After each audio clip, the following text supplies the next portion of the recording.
એક એવા અબજોપતિ વિશે વિચારો જેનું ઘર છે બકિંગહામ પેલેસની એકદમ બાજુમાં, પણ દિવસની શરૂઆત કરે છે એક નાના મંદિરમાં આરતીથી. લાગે છે ને નવાઈ જેવું?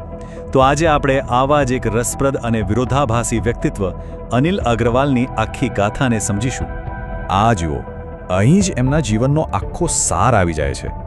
એક બાજુ પશ્ચિમી દુનિયાની ભવ્યતા અને સફળતા, તો બીજી બાજુ ભારતીય સંસ્કૃતિમાં ઊંડે સુધી વણાયેલી સાદગી. પણ સવાલ એ છે કે આ બે દુનિયા એક જ વ્યક્તિના જીવનમાં એકસાથે કેવી રીતે રહી શકે છે? તો ચાલો એમની આ બંને દુનિયાને થોડી નજીકથી જોઈએ. શરૂઆત કરીએ લંડનના એમના ઘરથી, જ્યાં આ વિરોધાભાસ સૌથી વધારે જોવા મળે છે. એમનું લંડનનું ઘર કોઈ એવું તેવું ઘર નથી. એ તો બકિંગહામ પેલેસની પાસે આવેલી 150 વર્ષ જૂની ઐતિહાસિક ઇમારત છે. ખબર છે, ત્યાં એક જમાનામાં રોથચાઇલ્ડ પરિવાર અને ઈરાનના રાજવીઓ રહેતા હતા. અને અનિલ અગ્રવાલે એની જે મૂળ ભવ્યતા છે, નાનામાં નાની વસ્તુ જેમ કે દરવાજાના મિજાગરા, એ પણ સાચવીને રાખ્યા છે. હવે આટલી ભવ્યતાની સામે એમની રોજની દિનચર્યા વિશે વિચારો.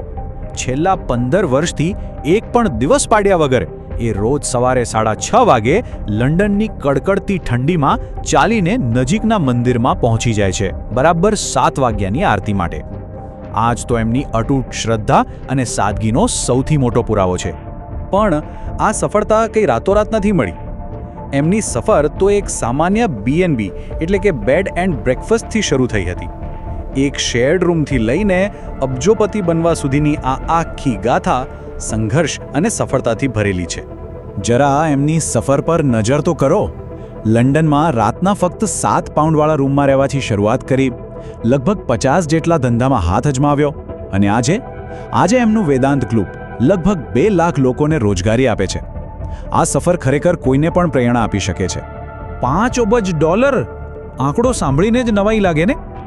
આટલી મોટી રકમ હતી એમના 2002ના IPOની. એ સમયે લંડન સ્ટોક એક્સચેન્જ પરનું એ સૌથી મોટું લિસ્ટિંગ હતું, અને કોઈ પણ ભારતીય કંપની માટે એ એક ઐતિહાસિક ક્ષણ હતી. પણ આટલી મોટી સફળતા પાછળનું રહસ્ય શું છે? એમના પોતાના જ શબ્દોમાં કહીએ તો એ છે નિષ્ફળતામાંથી પાછા ઊભા થવાની તાકાત. એ કહે છે, દરેક નિષ્ફળતા પછી હું થોડો થોભ્યો અને પછી બાઉન્સ બેક કર્યો, દરેક વખતે. પણ આટલા વૈભવી જીવનની અંદર પણ એમનું દેશી હૃદય તો એવું જ ધબકે છે. ચાલો હવે એ જોઈએ કે લંડનના એ શાહી મકાનમાં એમના ભારતીય મૂળ અને સાદી આદતો કેવી રીતે જીવંત છે. એમના ઘરની એક ખાસિયત તો સાંભળવા જેવી છે.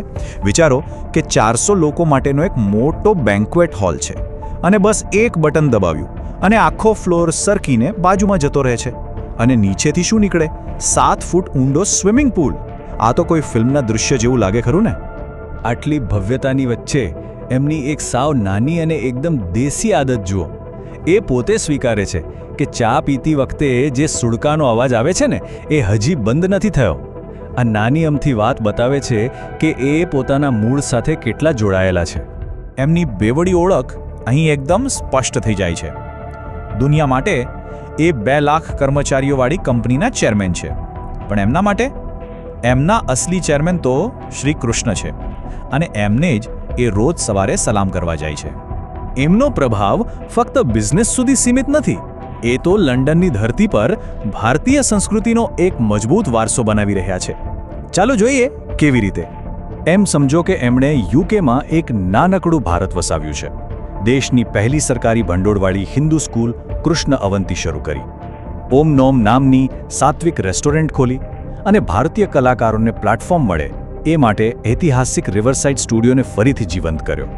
અને એમની આ કૃષ્ણ અવંતી સ્કૂલ એટલી બધી સફળ થઈ કે ખુદ ક્વીન એલિઝાબેથ દ્વિતીયએ તેની 4 કલાક લાંબી મુલાકાત લીધી હતી.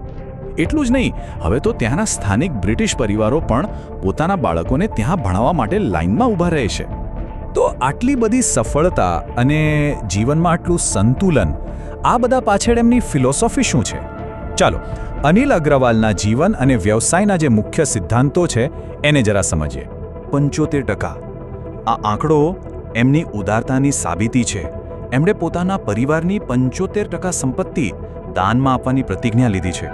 આ એમના દિવંગત પુત્રનું એક સ્વપ્ન હતું, જેને તેઓ પૂરું કરી રહ્યા છે. મુશ્કેલીઓ વિશેનો એમનો દૃષ્ટિકોણ ખૂબ જ અલગ અને પ્રેરણાદાયક છે. એ માને છે કે બ્રહ્માંડ જેને મોટો બનાવવા માંગે છે ને એને પહેલાં મોટી તકલીફો આપીને તૈયાર કરે છે.